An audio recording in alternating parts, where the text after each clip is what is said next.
Hello mga idol. So matagal na ba yung profile issue dyan sa profile account mo na hindi maalis-alis? At nag-iisip ko, paano ba ito maalis? Well, idol, nasa tamang video ka. Pero kung ayaw mo namang malaman, pwede mo na itong skip na video. Pero kung gusto mo malaman kung paano ko ginawa, so stay ka sa video na to at panoorin mo at sundan mo kung ano yung ginawa ko. So this is a raw video, so wala tong edit-edit na. Tingnan mo naman yung screen.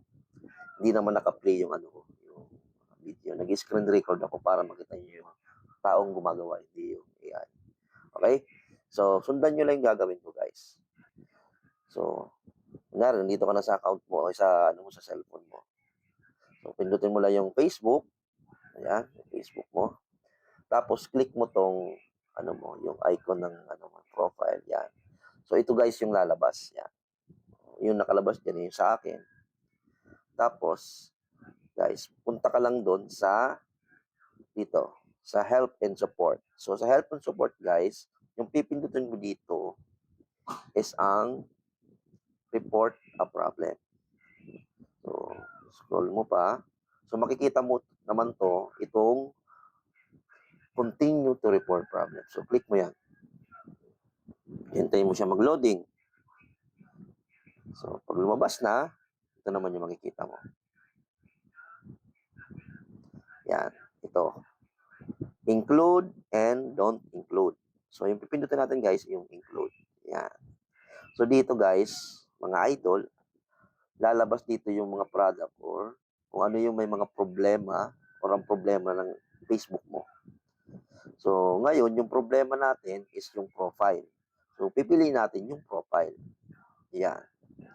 So, dito naman, guys, i-describe mo kung yung problema mo. So, ito yung sinulat ko, guys. So, i-paste ko lang. So, don't worry, guys, para hindi ka naman mag-isip kung ano yung lalagay mo. Itong nilagay ko ditong ilalagay ko to sa comment section. So, i-copy paste mo na lang. Okay? So, yan na.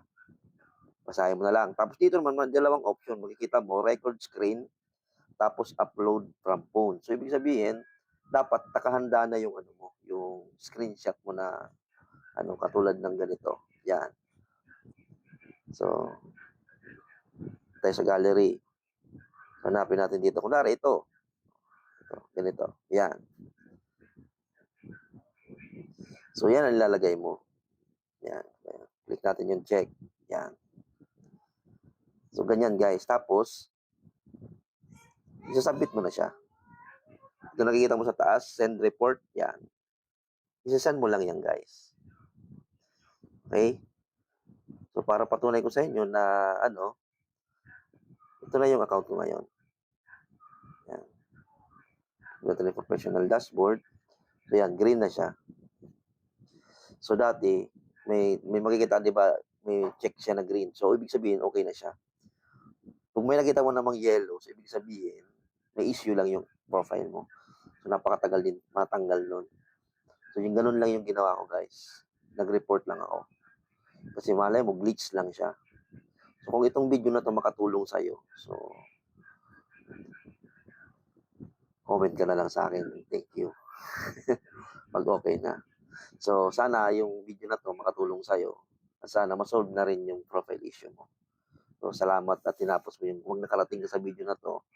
Salamat naman sa panonood. At saka, pa-like and share na rin itong video. Mag-comment ka, tapos share mo na rin. Saka, huwag mo kalimutan mag-follow. So, maraming salamat sa panonood.